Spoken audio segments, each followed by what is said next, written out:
તે ક્ષેત્ર ચાણોદની સવારે ડભોઈ વડોદરા તરફ જતી એસટી બસોના વારંવાર ધંધિયાત થતા હોય આજરોજ છાત્રો બસ રોકો આંદોલન કરી પોતાનો રોષ વ્યક્ત કર્યો।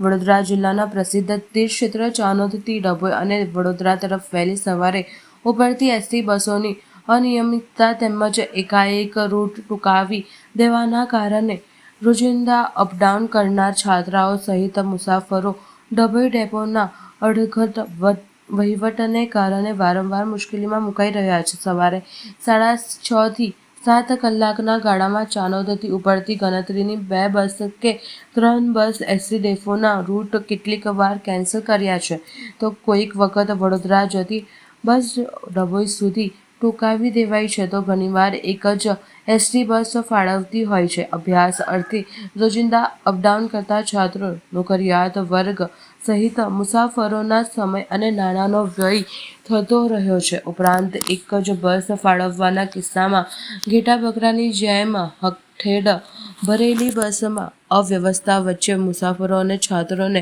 મુસાફરી કરવાની ફરજ પડી હોય છે।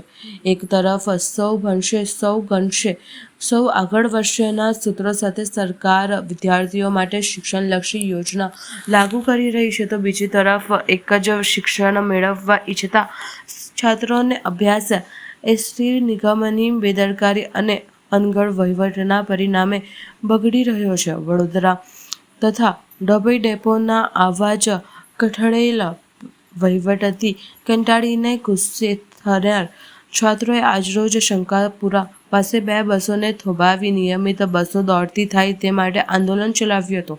ત્યારે દોડી આવેલ ડભોઈ ડેપોના વહીવટકર્તાઓ દ્વારા છાત્રોને હૈયાધારણ આપવામાં આવતા બસ રોકો આંદોલન સમેટાયું હતું। અમે ડભોઈ તાલુકાના અંતરિયાળ ગામોમાંથી આવીએ છીએ જ્યાં સમયસર બસો મળતી નથી। અમે સવારમાં અભ્યાસ માટે 6:30-5 વાગ્યાના ઉઠીએ છીએ અને 6:30ની બસ અમે પકડવા માટે દોડીએ છીએ પણ અમને કોઈ બસ ટાઈમસર મળતી નથી। જે 6:30ની બસ છે તે પણ 7-7:30 ત્યાં ગામમાંથી ઉપડે છે અને ઘણા સમયે આવું બસ બગડે પંચર પડે તેના કારણે પણ ઘણી હાલાકી પડે છે। અમારે અભ્યાસમાં પણ ઘણો એમ સમય વ્યર્થ જાય છે। એટલે મારી સરકારને એવી અપીલ છે કે સરકાર સમયસર આ બસનો ટાઈમ નક્કી કરે અને બધા ગામમાં 2 થી 3 બસો સવારની અને સાંજની રેગ્યુલર ટાઈમની મૂકે જેનાથી બાળકોને આવું એક બસ છૂટી જાય તો બીજી બસ એમ સરળતાથી મળી શકે। અમારે આ ઘણી બસો એમ લેટ થાય છે તેના કારણે વિદ્યાર્થીઓને પણ તકલીફ પડે છે અને નોકરિયાત વર્ગના જે માણસો છે જે સવારમાં વહેલા અપડાઉન કરે છે સાંજે આવે છે તેમને પણ સમયસર બસ મળી રહે। એટલે મારી સરકારને અપીલ છે કે તેઓ આ અંગે કોઈ કાર્યવાહી કરે અને યોગ્ય રીતે બસ ક્રમને જાળવે।